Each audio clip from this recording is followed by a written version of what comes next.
This is Suresh సంపంగి, నేను company CEO, and మా అన్నయ్య వచ్చేసి రమేష్ సంపంగి, company chairman. Smart farming for rural Bharat అని తీసుకొస్తున్నాము.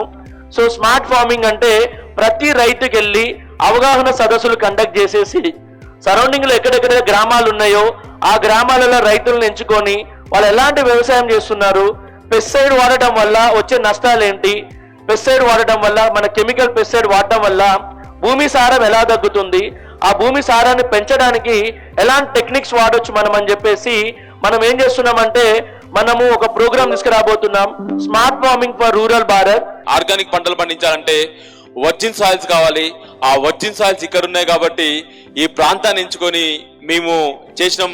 ఇలాంటి అవకాశం అంటే ఇంత మంచి అవకాశాన్ని, ప్రాంతాన్ని, ఇలా మంచి వర్జిన్ సాయిల్స్ ని కల్పించిన మాకు ఇక్కడ కల్పించిన అందరు కూడా ఎమ్మెల్యే గారికి, ఎంపీ గారికి పేరు పేరున ధన్యవాదాలండి. సో ఈ కల్టివేషన్ లో మేము ట్రెడిషనల్ అగ్రికల్చర్ కి టెక్నాలజీని యాడ్ చేసేసి ఆ టెక్నాలజీని తో మేము అగ్రికల్చర్ చేస్తున్నాము. మాకు ఇలాంటి కాన్సెప్ట్ చేసి పెట్టుకొని అగ్రికల్చర్ చేస్తున్న ప్రపంచంలో ఏకైక కంపెనీ మా కంపెనీ. అందుకోసమే లాస్ట్ ఇయర్ మాకు Guinness book of world record వాళ్ళు కూడా మాకు వాళ్ళ పేరుని ఇచ్చిండ్రు. ఆ గిన్నిస్ బుక్ రికార్డ్ని ఈ ప్రాంతం నుంచి రావడం అనేది మాకు చాలా ఆనందం సార్.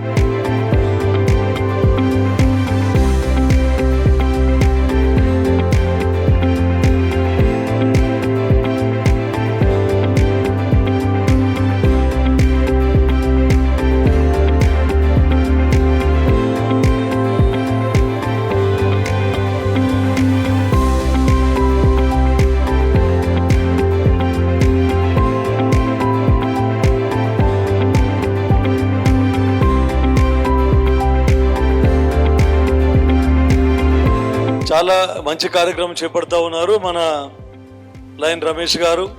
నేను బాగా ఇంప్రెస్ అయినాను. ఎందుకంటే చారిటీ అంటే ఈరోజు సొసైటీకి చారిటీ చాలా అవసరం. ముఖ్యంగా మన నారాయణఖేడ్ ఏరియాలో చాలా పావర్టీ ఉండింది, చాలా బ్యాక్వర్డ్ ఏరియా, ఎడ్యుకేషనల్లీ కూడా చాలా బ్యాక్వర్డ్ ఉండింది. కానీ ఈసారి నిజంగా కూడా ఈ ఒక 5-10 years నుండి ఎడ్యుకేషన్లో చాలా దూసుకుపోతా ఉన్నారు మన నారాయణఖేడ్ స్టూడెంట్స్.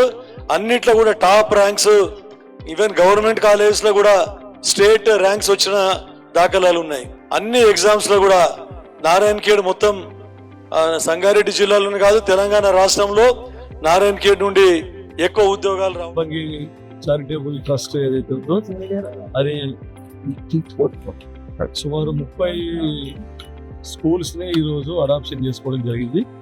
దత్తత తీసుకొని అక్కడ వారికి అందరికి కూడా కంప్యూటర్ సిస్టమ్ ని ఇవ్వడం జరిగింది.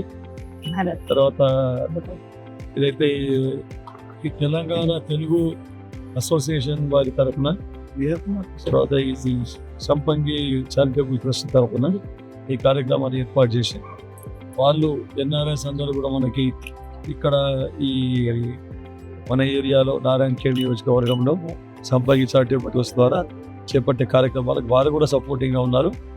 తర్వాత ఇంకా కూడా ఇక్కడ ఇది ఒకటే కాకుండా ఎడ్యుకేషన్ ఫీల్డే కాకుండా హెల్త్, తర్వాత ఆర్గానిక్ ఫార్మింగ్, ముఖ్యంగా సేంద్రియ వ్యవసాయాన్ని ప్రోత్సహించాలనే ఉద్దేశంతో సేంద్రియ పంటలను ఎంకరేజ్ చేయాలని వీళ్ళు ఎక్స్పెరిమెంటల్ బేసిస్ మీద ల్యాండ్ కొనుక్కొని అవన్నీ పండిస్తూ ఉన్నారు. ఇప్పుడే చెప్తున్న పల్సెస్ కూడా మేము పప్పు దినుసులు ఆల్రెడీ ప్యాక్ చేసి ఇస్తాం సార్. ఇక్కడ ఒక లీజ్ తీసుకున్నాం. ఇక్కడ దాదాపు రైతులందరికీ ఈ కొట్పల్లి గ్రామం మరియు కిషన్ నాయక్ తండ్రి టోటల్గా దత్తత తీసుకొని ఆ విలేజ్లో కావాల్సిన ఇన్ఫ్రాస్ట్రక్చరు, తర్వాత స్కూల్కి కావాల్సిన ఫెసిలిటీస్ అన్ని కూడా ప్రొవైడ్ చేస్తామన్నారు. దాంట్లో భాగంగా గ్రామంలో ఈరోజు రెండింటిలో కూడా RO ప్లాంట్స్ పెట్టడం జరిగింది. ఇట్లాంటి కార్యక్రమాలు ఇంకా నేను చెప్పిన ఆ రైతులకు కూడా ఓరియంటేషన్ ఇవ్వాలి. ఈ సేంద్రియ వ్యవసాయాన్ని అందరం కలిసి ఇంకా ప్రోత్సహించాలి. ముఖ్యంగా వాటర్ కన్జర్వేషన్, సాయిల్ కన్జర్వేషన్ మీద మన ఏరియా రైతులందరికీ కూడా ఒక ట్రైనింగ్ ప్రోగ్రామ్ లాగా మన వ్యవసాయ శాఖ మంత్రిని తీసుకొని వచ్చి ప్రోగ్రామ్ కండక్ట్ చేయాలని ఎప్పటి నుంచి అనుకుంటున్నాను.